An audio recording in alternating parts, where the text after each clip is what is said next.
दोस्तों नमस्कार। Supreme court ने बाबा रामदेव को फटकार लगाई है कि आप जनता को भ्रमित कर रहे हैं। आयुर्वेदिक मेडिसिन्स में कोई भी ऐसी प्रॉपर्टीज नहीं है जो लिस्टेड करीब 53 बीमारियां हैं उनका इलाज कर सके। ये दोस्तों बहुत गंभीर मुद्दा है। आज मैं इस पे चर्चा करने वाला हूं। क्या सुप्रीम कोर्ट का जो जजमेंट है या ऑर्डर है, क्या वो वैज्ञानिक दृष्टि से सही है या गलत है? आज इसकी चर्चा करेंगे, क्योंकि जिस कानून का हवाला देके सुप्रीम कोर्ट ने बाबा रामदेव को फटकार लगाई है वो 1954 का कानून है। आज हम बात कर रहे हैं 2024 में। 70 साल पुराना कानून ये बताएगा कि आज का विज्ञान और वैज्ञानिक खोजों को किस तरह से जजेस और अदालतें इंटरप्रेट करती हैं। उसका कारण है हमारे गलत कानून। आज हम इसकी चर्चा करेंगे। आप इस वीडियो को शेयर करिए, क्योंकि बहुत ज्यादा भ्रांतियां फैल रही हैं इस देश में। एलोपैथिक वर्सेस आयुर्वेदिक की एक डिबेट में एक एलोपैथी की लॉबी है जो नहीं चाहती कि अल्टरनेट मेडिसिन्स आगे आए। दुनिया में करीब 72 तरह के अल्टरनेट ट्रीटमेंट हैं, जिसमें एलोपैथिक एक है। 70 और ऑप्शंस हैं दुनिया में। हर संस्कृति में, अगर मैं ये कहूं कि समाज में, उनके अपने एक्सपीरियंस से ऐसे बहुत सारे उपचार हैं जिसके कारण समाज आज तक सुरक्षित रहा, स्वस्थ रहा। एलोपैथिक तो मात्र पिछले 50-60 साल का खेल है, और उसके बाद जिस तरह से एंटीबायोटिक ने आज एक भयावह रूप ले लिया है, like body pollution, antibiotic is a most difficult pollution to control, जिसका एक ही अंत है, वो है मौत। अगर हम इसको नहीं कंट्रोल कर पा रहे और एलोपैथिक के डॉक्टर्स भी उसको रोकने को तैयार नहीं है, तो मुझे लगता है आज की चर्चा बहुत सार्थक है। इस वीडियो को उम्मीद है आपने शेयर कर लिया होगा। मैं अब आपके सामने कुछ वैज्ञानिक तथ्य रख रहा हूं। मैं इमोशंस की बात नहीं करता हूं, मैं एविडेंस से बात करूंगा। इंटरनेट आपके पास भी है, किताबें आपके पास भी हैं, आपके पास भी लाइब्रेरी एक्सेस है। ये सब होते हुए भी सुप्रीम कोर्ट के जजेस ने इस साइंटिफिक फैक्ट को क्रॉस वेरीफाई क्यों नहीं किया, ये अपने आप में एक बहुत बड़ा सवाल है। दूसरा, इंडियन मेडिकल एसोसिएशन ने जानबूझ के सुप्रीम कोर्ट को अंधेरे में क्यों रखा? उन्होंने वैज्ञानिक फैक्ट्स सुप्रीम कोर्ट के सामने क्यों नहीं रखे? और दुख की बात यह है कि बाबा रामदेव की तरफ से जो वकील उपस्थित हुए, उन्होंने क्यों ये आर्ग्यूमेंट नहीं उठाए कि जो सुप्रीम कोर्ट कह रहा है वो साइंटिफिकली रीवैलिडेट करने की जरूरत है, जो आईएमए कह रहा है उसको साइंटिफिकली रीवैलिडेट करने की जरूरत है। क्योंकि आईएमए अपने आप में एक वेस्टेड इंटरेस्ट पार्टी है, और वो नहीं चाहेंगे कि कॉम्पिटिंग क्योर सिस्टम या हेल्थ केयर सिस्टम, जिसको आप आयुर्वेद बोलते हैं, वो प्रचलित हो। इसीलिए ये मुद्दा जो है वो आम जनता के लिए बहुत गंभीर हो जाता है। दोस्तों, सबसे पहले मैं चर्चा करूंगा कि सुप्रीम कोर्ट ने क्या कहा, फिर मैं आऊंगा कि कानून क्या कहता है, और फिर मैं चर्चा करूंगा कि उसी कानून में क्या कमियां हैं जिसके कारण ये जो जजमेंट आया है सुप्रीम कोर्ट का, इसको दोबारा देखने की जरूरत है। वैज्ञानिक दृष्टि से ये जजमेंट उचित नहीं है। ये बात हमारे सामने है। दोस्तों, सबसे पहले हम चर्चा करते हैं कि इस पूरे प्रोसेस में जो सुप्रीम कोर्ट ने कहा है वो क्या कहा है। सुप्रीम कोर्ट ने यह कहा है कि बाबा रामदेव यानी कि पतंजलि आयुर्वेद फ्रॉम एडवर्टाइजिंग और branding its product which are meant to address disease and disorder specified in the drugs and magic remedies objectionable advertisements in bracket act 1954। कहने का मतलब क्या है दोस्तों? उन्होंने ये कहा है कि 1954 में जो कानून बना था उसमें जो बीमारियों का नाम लिखा गया है, आप उनके बारे में एडवर्टाइजमेंट नहीं कर सकते। दोस्तों, वो कानून क्या है जो मैंने नाम पहले पढ़ा? The drugs and magic remedies objectionable advertisement act of 1954। उसमें आज की तारीख में 54 बीमारियों के नाम दिए गए हैं कि आप इनको एडवर्टाइजमेंट नहीं कर सकते क्योंकि इनके इलाज नहीं है, आप जनता को मिसलीड नहीं कर सकते। अगर मैं आपको नाम बताऊंगा तो आपको हंसी आएगी कि भारत सरकार ने 70 साल में भी अपने कानूनों को रिवाइज नहीं किया और इस कमी का खामियाजा बाबा रामदेव को उठाना पड़ रहा है और इस पूरे प्रोसेस को मैनिपुलेटेड वे में for commercial gain Indian medical association ने इस्तेमाल किया है। अब मैं आपके सामने कुछ बीमारियों के नाम रखता हूं। दोस्तों सीधी सी बात है, जो इंपॉर्टेंट बीमारियां हैं और मैं टॉप 10 बीमारियों के नाम लेता हूं और यही मेडिकल साइंस के लोगों से पूछता हूं कि क्या इलाज है या नहीं है। अगर इलाज नहीं है तो फार्मास्यूटिकल कंपनीज कैसे क्लेम कर रही हैं, भारत सरकार कैसे क्लेम करती है, हेल्थ प्रोग्राम्स और WHO कैसे क्लेम करते हैं कि ये चीजें इलाज हो सकता है। सबसे इंपॉर्टेंट चीज क्या है? अपेंडिसाइटिस। क्या अपेंडिसाइटिस का क्योर नहीं है? बिल्कुल है। अगर आप एंटीबायोटिक्स लेते हैं, टाइम पे लेते हैं, आप इंटरनेट पे जाइए और सही सर्च करिए, बकायदा आपको एलोपैथिक मेडिसिन में लिखा हुआ भी है कि अपेंडिसाइटिस का इलाज है। इसका मतलब अगर कोई अल्टरनेट पद्धति ये बोलती है कि इलाज है तो आप उससे साइंटिफिक फैक्ट मांगिए, बगैर उसको इवेल्युएट करे आप कैसे कह सकते हैं कि ये क्लेम ही गलत है? क्या सुप्रीम कोर्ट ने और IMA ने बाबा रामदेव से साइंटिफिक स्टडीज मांगी? जो बाबा देव क्लेम कर रहा है वो चीजें क्या उन्होंने साइंटिफिक रिकॉर्ड्स को पब्लिक में किया? क्या उनको एक्सपर्ट्स के माध्यम से रिव्यू किया? अगर नहीं किया तो IMA के कहने से जजेस कैसे इस निष्कर्ष पे पहुंच गए कि ये एडवर्टाइजमेंट या क्लेम्स गलत हैं? क्योंकि IMA एक वेस्टेड इंटरेस्ट पार्टी है, उनका कन्फ्लिक्ट ऑफ इंटरेस्ट है, वो एलोपैथी प्रोमोटर्स हैं, उनको इनोसेंट अनअफेक्टेड पार्टी नहीं माना जा सकता। तो इस बात को हमें ध्यान रखना पड़ेगा। इसके अलावा दूसरी बीमारी है आर्थ्रोस्क्लेरोसिस। इसका इलाज मुश्किल है, डिफिकल्ट है। ब्लाइंडनेस, हम किस ब्लाइंडनेस की बात कर रहे हैं? बहुत सारी ब्लाइंडनेस का इलाज है, कुछ एक का नहीं है। तो लेकिन कानून में सिर्फ लिखा हुआ है ब्लाइंडनेस, तो ये कहना कि ब्लाइंडनेस का इलाज नहीं है ये गलत है। बहुत सारी ब्लाइंडनेस का आज इलाज है। ब्लड पॉइजनिंग, इसका इलाज है, प्रोवाइडेड कि ब्लड पॉइजनिंग से कोई वाइटल ऑर्गन डैमेज ना हुआ हो, अदरवाइज ब्लड पॉइजनिंग का आज इलाज है। ब्राइट्स डिजीज, इसका इलाज है, लेकिन लिस्ट में लिखा हुआ है कि आप इसको एडवर्टाइज नहीं कर सकते।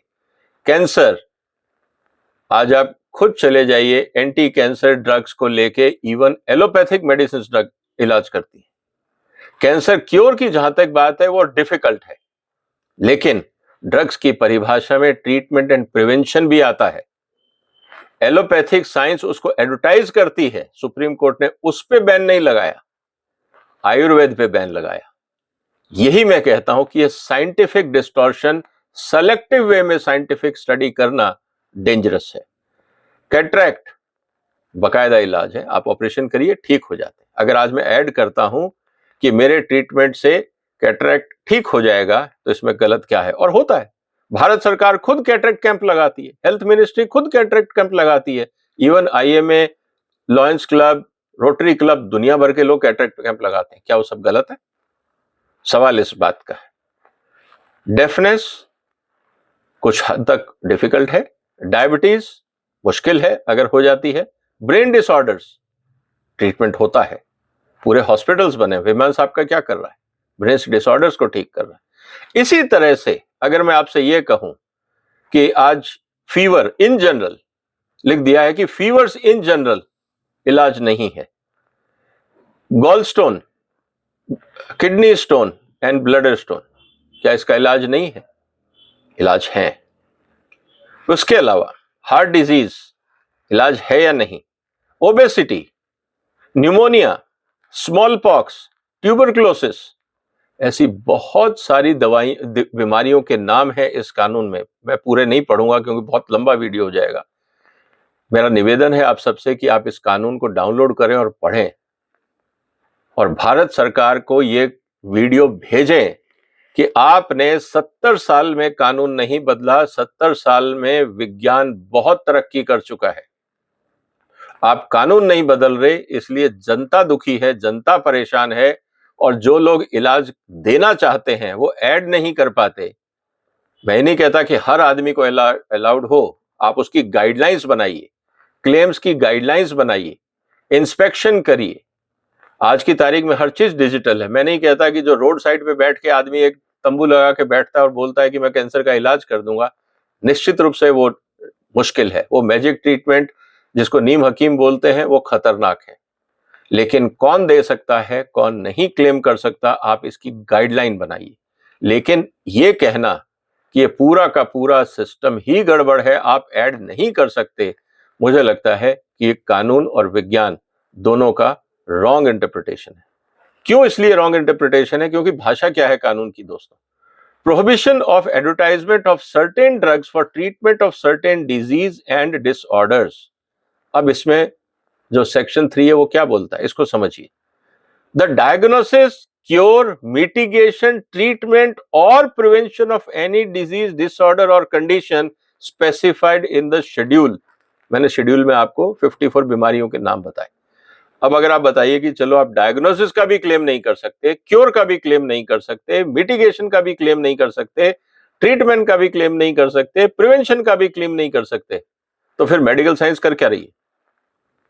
क्या एलोपैथिक डॉक्टर ये सब चीजें क्लेम नहीं कर रहे हैं? क्या आईएमए इस बात को स्टैंड करेगा कि ये जो क्लेम्स हैं ये उनके जो डॉक्टर्स कर रहे हैं वो सब गैर कानूनी काम कर रहे हैं?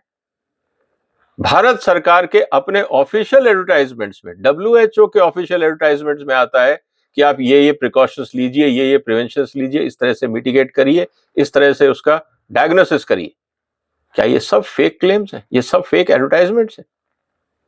मुझे ताजुब होता है ये सोचते हुए कि सुप्रीम कोर्ट के जजेस को कम से कम एक बार तो इस मुद्दे को एक्सपर्ट पैनल को भेजना चाहिए था कि क्या ये कानून जो 1954 में बना है, क्या ये आज भी रेलेवेंट है? मैं नहीं कहता कि सुप्रीम कोर्ट का ये अधिकार है क्वेश्चन करना, लेकिन एक एक्सपर्ट ओपिनियन लेके कभी कभी एक कॉमन सेंस अप्रोच होती है जब भारत सरकार को एडवाइस किया जाता है कि आपने 1954 का एक कानून बनाया हुआ है, बहुत सारी साइंटिफिक रिसर्च हो गई है, क्या आप इस कानून को बदलना चाहते हैं या नहीं, क्या इसको रिव्यू करना चाहिए या नहीं?